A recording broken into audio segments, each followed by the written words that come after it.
Good evening. Welcome to Your Time to Shine with your hosts, Darlene and Julie.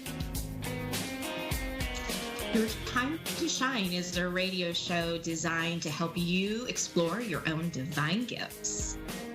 Yay, what a great exploration that is. It's so fun to dive into the gifts that we've been given. Tonight, Julie and I have a really fun topic, but not everybody sees it as fun because it can be challenging for a lot of people. It's when empaths and highly sensitive folks go to places and are overwhelmed by the energy that is in a room or in a space that they go to. And sometimes we don't have the choice not to go. Sometimes that could be our work environment. So Julie and I tonight are going to talk about some fun and unique tools for you to when you're in these situations. So Julie, do you want to start with a couple of the ones that you share with your clients and the ones you use? Yeah, absolutely. Just to kind of follow up on that, highly intuitive people are usually pretty sensitive. We call them empaths. And what happens is they pick up on energies that are not always your own. You could be feeling really depressed or upset. Maybe you woke up in the morning and you were crying and you're like, what is going on with me? It could just be that you're feeling the weight of the world, that you're feeling the weight of something that's going on in your life, or you're feeling somebody else's energy. So one of the things that I like to start with, and Darlene, you're really great at this, and it's one of your really great tools. And Darlene even has to remind me, whose is this? So if you're feeling, really anxious or anything, ask, is this mine? Is this my energy? Is this anxiety mine? And if it starts to lift or it feels light, it's not yours. So you return to sender and you get rid of it. Something else that, I like to do is, or I've had people do, is sometimes you just literally have to remove yourself from the situation. If things are getting to be too much, you may just have to excuse yourself and leave the room and go outside. That's like the biggest thing. Go outside and find a space that you can be outside. If you can't be outside due to the weather or whatever, then find a quiet space that you can go to.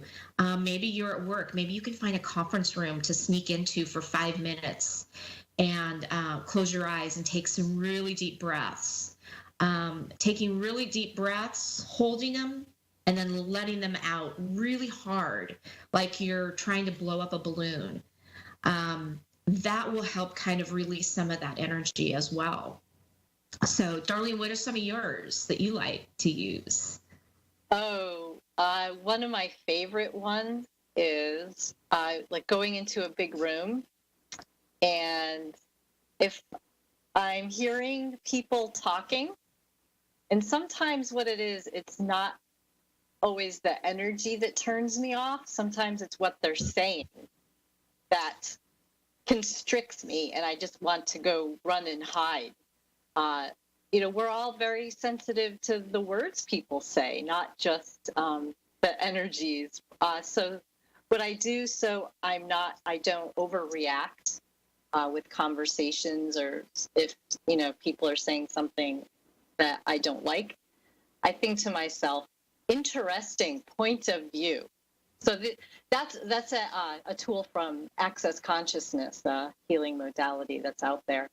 And so sometimes with empaths or highly sensitive people, just by us being given that label or calling ourselves that, we're already expecting something to happen when we go into a big room. Sometimes it might not, but if we're already expecting it to happen, will create it. So what I do to prepare myself for an event, where there'll be lots of people or big spaces, I will plan on saying when I hear things that I don't necessarily care for or agree with, interesting point of view. They have that point of view.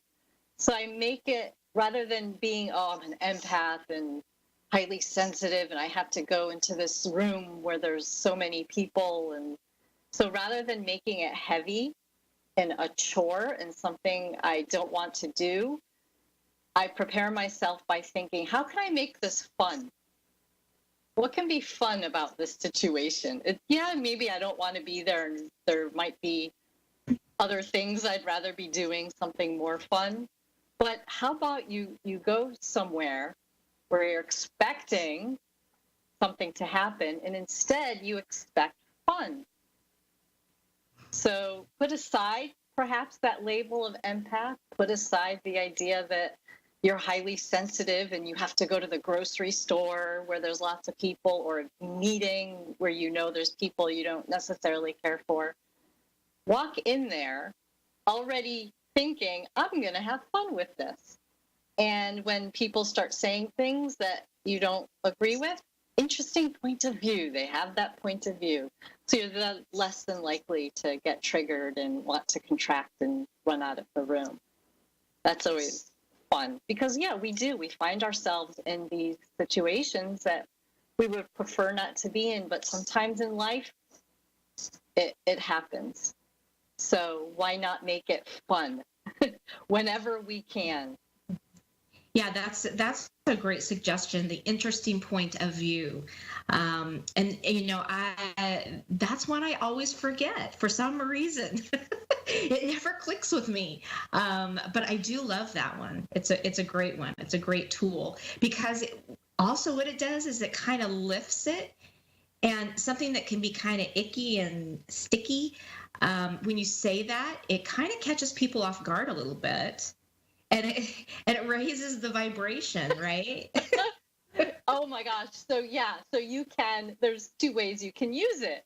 You can either say it to yourself in your head, or you can say it to them. And it totally takes people aback. I normally am one of the people that will just say it quietly in my own head. But when I have said it out loud, people just kind of look at me. It's not something you would hear normally. Interesting point of view you have. And it's not something you're going to find out there on other websites that talk about or give you tools as, as far as for people being empaths. This is totally something extremely unique. And it's more fun to me than to protect myself and put myself in bubbles and shield myself from the world. And I'll tell you a huge reason for that is when we're bubbling ourselves and shielding ourselves from those energies that we don't want to be affected by, we're also blocking out the good stuff. Even if we say, what's ever for my highest good, if you're putting up those barriers and you're putting up those shields, you're going to be blocking some good stuff. And I've experienced playing both sides of using the shielding, which was my old training that I had as a psychic and intuitive. And now since I've been playing with the Access Consciousness tools, they're much more lighter and freer. And I have more freedom in my life. I can go to these bigger places. I don't even call myself really an empath anymore, because I can go into these spaces and choose what it is I receive. And if I don't like something, I choose not to receive it. But definitely, I love not having shields that block all the good stuff along with what sometimes someone might think is the bad stuff. And I've met people that when I started letting the barriers down, I've had more clients, and I've had clients say to me, when I first met you, you didn't seem approachable, but for some reason, there's something about you now that I'm more inclined to come work with you. whether it's for Reiki training or Reiki sessions or intuitive coaching, they've even said they felt the difference. And that was exactly when I stopped using the shield and I started to use the access tools of barriers down, and I'm receiving everything. Yeah, that's a really good point to bring up, because so many people, if you're practicing, if you have been practicing for a long time or you've been psychic for a long time, these are some older paradigms that you've probably been taught, to put yourself in a bubble and to shield yourself and all of that. And just like Darlene said, if you do that, you're shielding all of the other good stuff, and you're also not able to receive, whether that be messages or good, energies or anything. You completely block yourself off. You become, like your client said, unapproachable. Yeah. And she definitely even said she used to feel like she'd go towards me and almost be pushed away. So it's when I was bubbling myself before leaving the house. And it was right. It's tangible to other people who are sensitive. So, yeah. And so if you're not sure about a space, before you go, ask, okay, where in this room, even though I don't want to be here, where can I be a contribution? Where can I be and receive the contribution? And that way, that's all these tools are light and fun.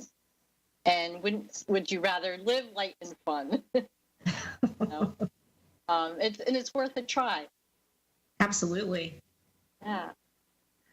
So, anything else that you wanted to share about spaces, or even like in the workplace? Sometimes highly sensitive to what's going on in the workplace. Right.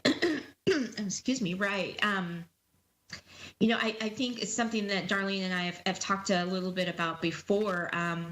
You're in the workplace, you're around all these electronics, you sit in front of a computer all day long.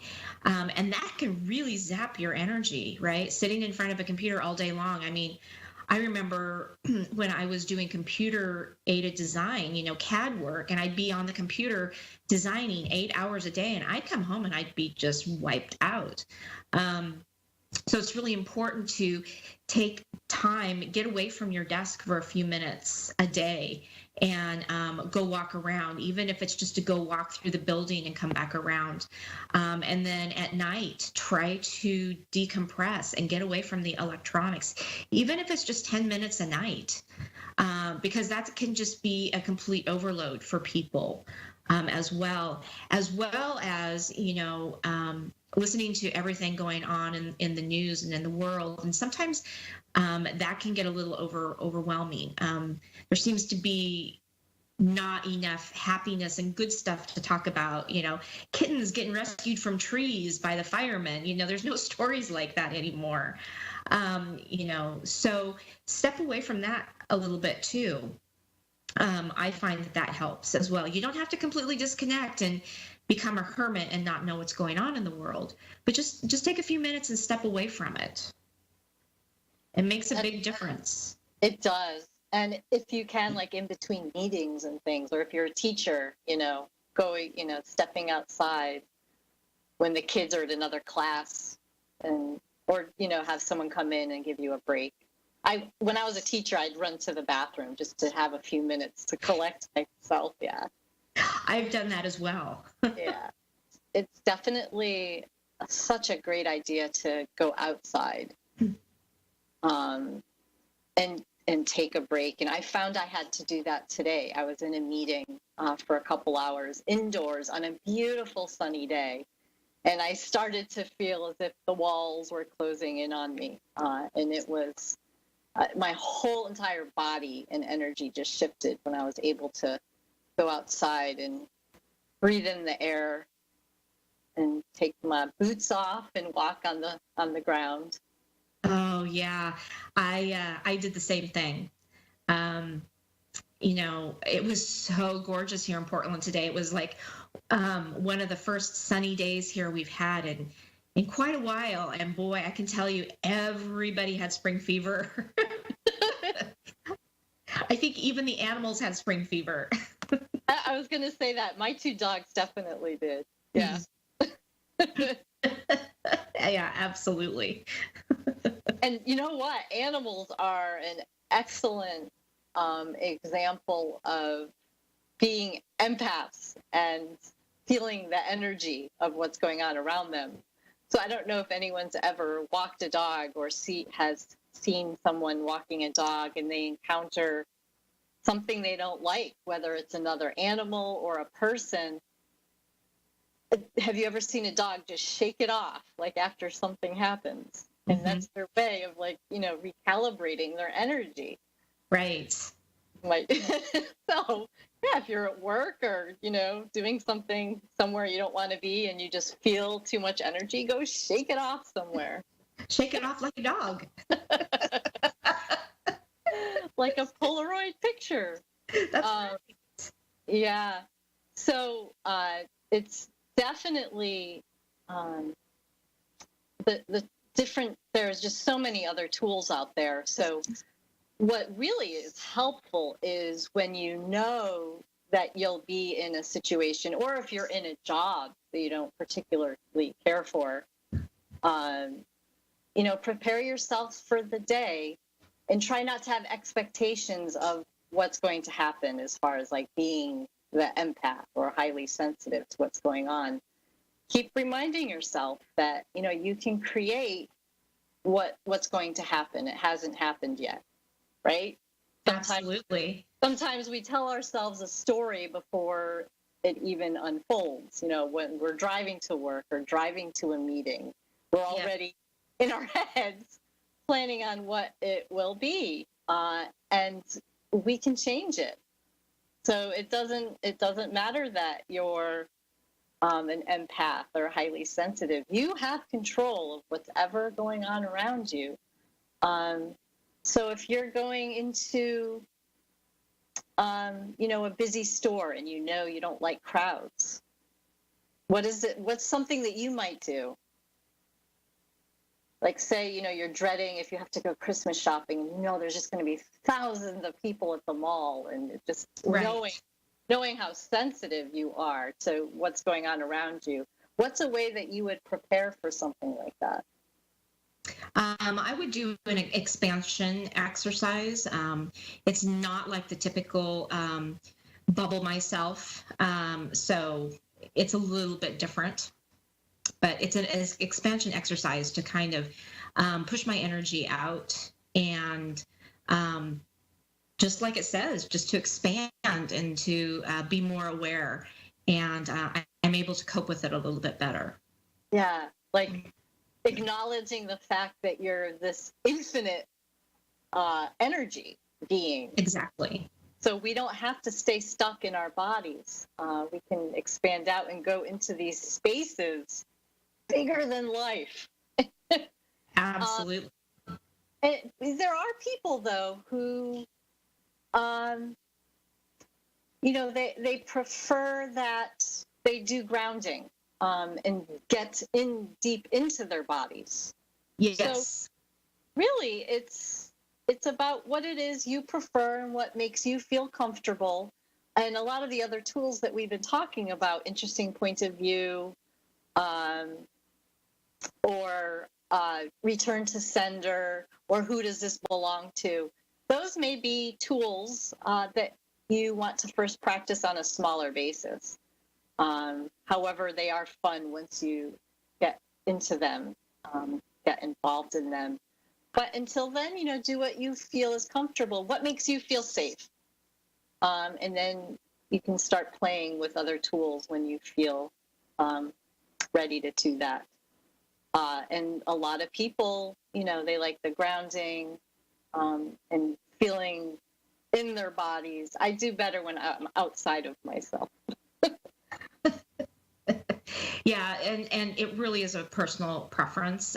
There is a lot of people who, like myself, who like to expand, but I found even the other day it was like, ooh, I needed to ground. I felt very, very lightheaded, and so I had to stop and take a moment and do that. So it really depends on the type of person you are, and what feels good. So, that's the biggest thing with any of these tools that we've been talking about is there's a million tools out there. And so it's just a matter of what feels right for you.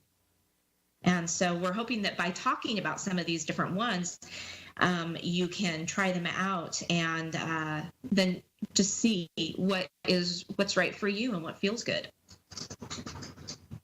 Yeah, definitely. Go with what is comfortable for you. And if you are interested in learning more about some of these yummy tools, you can always go to our website, and Julie and I are always offering readings. And if you have questions for us, you can go to yourintuitivementors.com. We've been working on a really pretty website, and we'll be putting up classes as we do more online with people. And we're talking about doing group readings for people. So that will be really fun, because when you go and have a reading, usually it's, with just one person. And Julie and I are talking about doing them as a pair. So you get a 2-on-1. And Julie and I have years and years of experience and playing with so many different tools that are out there in the world. And we love to share them with everybody. So, go over there, yourintuitivementors.com. And there's also a link to our Facebook page, because people sometimes say they can't get to Your Time to Shine from their Facebook page. So if you go right to our yourintuitivementors.com, we have a link right to Facebook, and we have conversations and people message us. And we love to answer any questions that you might have, because what Julie and I offer it's pretty different than what you might find out there as far as tools for being highly sensitive and jumping into your intuitive gifts. So we welcome you, and we invite you to learn more about what we have to share and what we love to contribute to the world.